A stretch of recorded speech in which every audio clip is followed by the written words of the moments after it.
السلام عليكم ومرحبا بكم. ان شاء الله تكونوا كامل بخير وبصحة جيدة، ويلقاكم الفيديو هذا وانتم في اتم الصحة والعافية.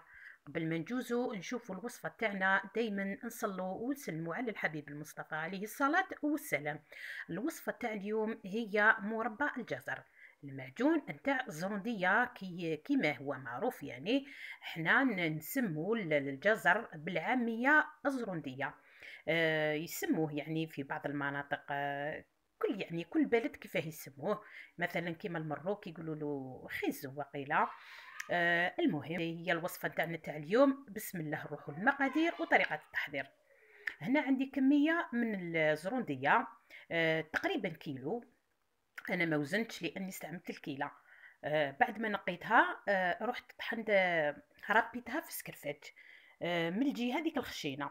شوفوا هنايا الكميه، هذيك الكميه. شوفوا انا راني نوري لكم هنا السكرفات طحنتها من جهه الخشينه.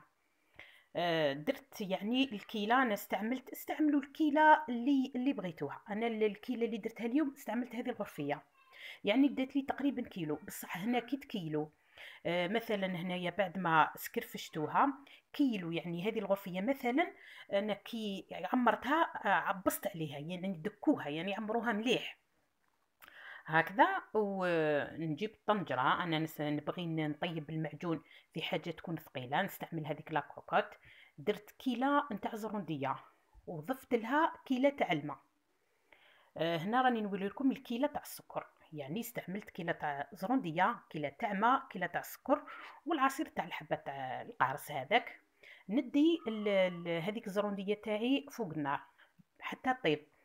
درت الماء والزرنديه ودرتهم فوق النار، نخليهم حتى يطيبوا واحد ربع ساعه ولا 20 دقيقه. خلوهم يطيبوا مليح حتى تشوفوا هذيك الزرنديه طابت، تشوفوها يعني ترفدوها هكا بين يديكم تسيبوها طابت. هذاك الوقت ضيفوا الكيله تاع السكر، وضيفوا هذاك العصير نتاع حبه قارص. هنا يعني الكيله، يعني هذيك الكيله تاع السكر درت تقريبا كيلو، يعني ما بقاليش من الكيلو بزاف هكذا. جاتني يعني كميه لاباس بها. هنايا خلطوه هكا مليح، وخلوا المعجون تاعكم يطيب. هنا يطيب على نار يعني تكون متوسطه. خلوه يطيب حتى يطيب تماما، وتشوفوا شوفوا لا كولير تاعكم ولات هايله. ينقص الماء منه. وخلوا شويه انصاص، يعني ما تخلوش ينشف بزاف، خلوا هذيك لاصوص، لان هذيك لاصوص دوكا تبان لكم مايها. ومن بعد كي يبرد المعجون تاعكم تولي يعني ثقيله وتولي ما شاء الله. هكذا يعني بعد ما يطيب المعجون تاعكم قلت لكم طفوا عليه وديروه يبرد. بعد ما ديروه يبرد هنا المعجون قلت لكم شوفوا كي تولي لاصوص هذيك تولي ثقيله. هنا شوفوا يعني المعجون تاعي هنا والله ما بارد مليح، يعني كان شويه دافي. انا دائما يعني نبغي نكمل التصوير على هذيك، ما نخليش يعني يبرد مليح. هنا شوفوا يعني ما شاء الله، بصح كي برد ولا يعني عنده واحد المذاق من اروع ما يكون.